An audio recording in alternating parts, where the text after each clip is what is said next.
बच्चों, आज हम ज्योग्राफी में चैप्टर 5 में natural vegetation and wild life यानी प्राकृतिक वनस्पति तथा वन्य प्राणी के बारे में पढ़ेंगे।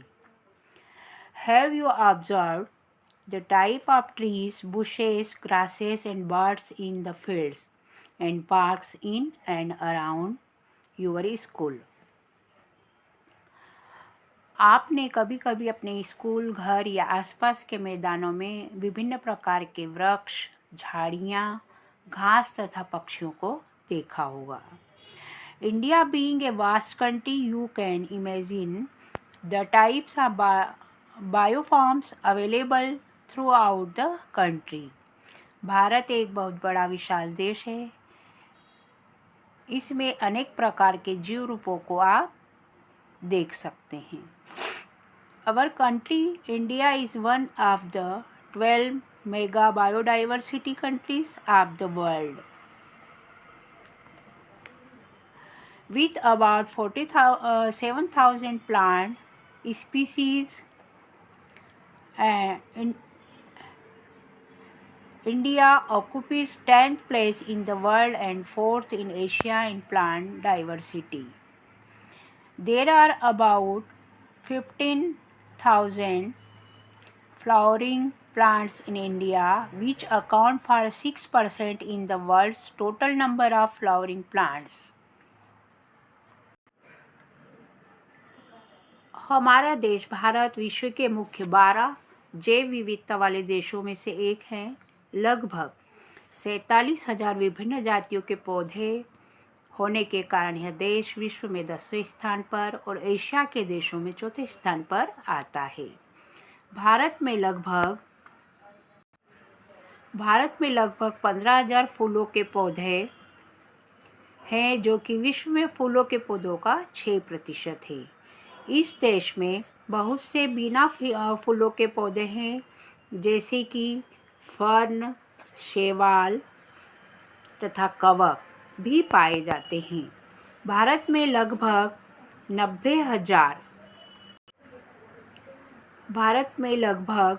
90,000 जातियों के जानवर तथा विभिन्न प्रकार की मछलियाँ ताजे तथा समुद्री पानी की पाई जाती है।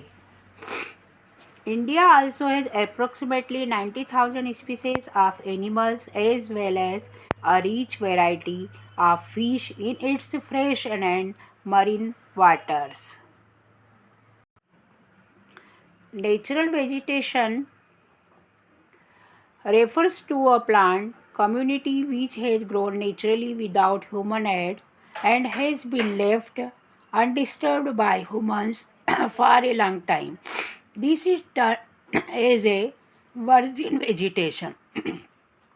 Thus, cultivated crops and fruits, orchards form part of vegetation and but not natural vegetation. प्राकृतिक वनस्पति का मतलब है कि वनस्पति का वह भाग जो कि मनुष्य की सहायता के बिना अपने आप उग जाती है या पैदा होती है और लंबे समय तक उस पर मनुष्य का प्रभाव नहीं पड़ता, यानी मनुष्य का आना जाना नहीं होता है। उसे अक्षत वनस्पति भी या वर्जिन वेजिटेशन भी कहते हैं। विभिन्न प्रकार की कृषिकृत फसलें की जैसे कि फल और बागान वनस्पति का भाग तो है, परंतु प्राकृतिक वनस्पति नहीं है।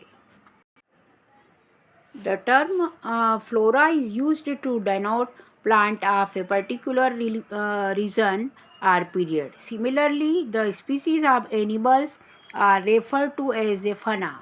These whose diversity in flora and fauna kingdom is due to the following factors. वनस्पति जगत शब्द का अर्थ किसी विशेष क्षेत्र में किसी समय में पौधों की उत्पत्ति से होता है। इस तरह प्राणी जगत में जानवरों के विषय में भी बतलाता है। वनस्पति तथा वन्य प्राणियों में इतनी विविधता निम्नलिखित कारणों से है, जो कि इस प्रकार है। फैक्टर्स, वनस्पति तथा वन्य प्राणियों में इतनी विविधता निम्न कारणों से होती है, जो कि इस प्रकार है। फर्स्ट आएगा land. Land affects the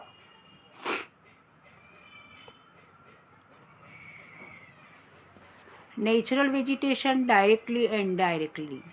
The same type of vegetation in mountainous, plateau, and plain areas are in dry and wet regions. The nature of land influences the type of vegetation. धरातल यानी कि भूभाग, भूमि का वनस्पति पर प्रत्यक्ष या अप्रत्यक्ष रूप से भी प्रभाव पड़ता है। पर्वत, पठार में तथा मैदान और शीतोष्ण कटिबंधों में एक ही प्रकार की वनस्पति नहीं हो सकती। धरातल के स्वभाव का वनस्पति के प्रभाव पर भी बहुत प्रभाव पड़ता है। उपजाऊ भूमि पर प्रायः कृषि की जाती है।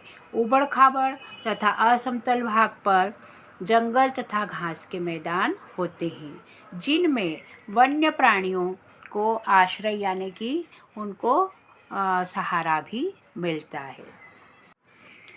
दूसरा फैक्टर्स है सॉइल यानी कि मिट्टी। The soils also vary over space. Different types of soils provide basis for different types of vegetation. The sandy soils of the desert support cactus and thorny bushes, while wet, marshy, the hill slopes with some depth of soil have conical trees. मृदा यानी कि मिट्टी, विभिन्न स्थानों पर अलग अलग प्रकार की मिट्टी पाई जाती है जो विभिन्न प्रकार की वनस्पति का आधार है। जैसे कि हम देखते हैं कि कहीं पर लाल मिट्टी, कहीं पर काली, कहीं पर मरुस्थली मिट्टी या बालू रेती भी पाई जाती है या अलग अलग प्रकार की मिट्टी पाई जाती है। मरुस्थल की बलुई मृदा में कटीली झाड़ियाँ तथा नदियों के डेल्टा क्षेत्रों में पर्णपाती यानी कि जो अपने पेड़ों से पत्ते गिराते हैं वाले वन पाए जाते हैं। पर्वतों की ढलानों में जहाँ मृदा की परत गहरी होती है वहाँ शंकुधारी यानी कि ऊपरी सराउंड का तिकोना होता है, वो पाए जाते हैं। फिर आया टेम्परेचर यानी कि क्लाइमेट, जलवायु।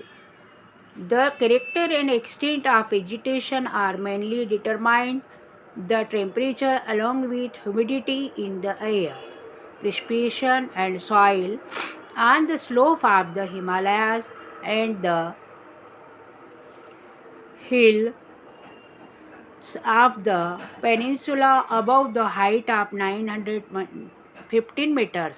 The fall in the temperature affects the types of vegetation and its growth and change it from tropical to subtropical temperature and alpine vegetation. जलवायु यानी कि तापमान, वनस्पति की विविधता तथा विशेषताएं वहाँ के तापमान और वायु की नमी पर भी निर्भर करती है। हिमालय पर्वत की ढलानों तथा प्रायद्वीप के पहाड़ों पर 915 मीटर की ऊंचाई से ऊपर तापमान में गिरावट वनस्पति के पनपने और बढ़ने को भी प्रभावित करती है और उसे उष्णकटिबंधीय से उपोष्ण, शीतोष्ण तथा अल्पाइन वनस्पतियों में परिवर्तित यानी कि बदल देती है। फोटो पीरियड यानी कि sunlight, the variation to duration of sunlight at different places is due to differences in latitude, altitude, season and duration of the day. Due to longer duration of sunlight, trees grow faster in summer. सूर्य का प्रकाश भी वनस्पति के पनपने पर प्रभाव डालता है। किसी भी स्थान पर सूर्य के प्रकाश का समय उस स्थान के अक्षांश, समुद्र तल से ऊंचाई एवं वहाँ की ऋतु पर भी निर्भर करता है।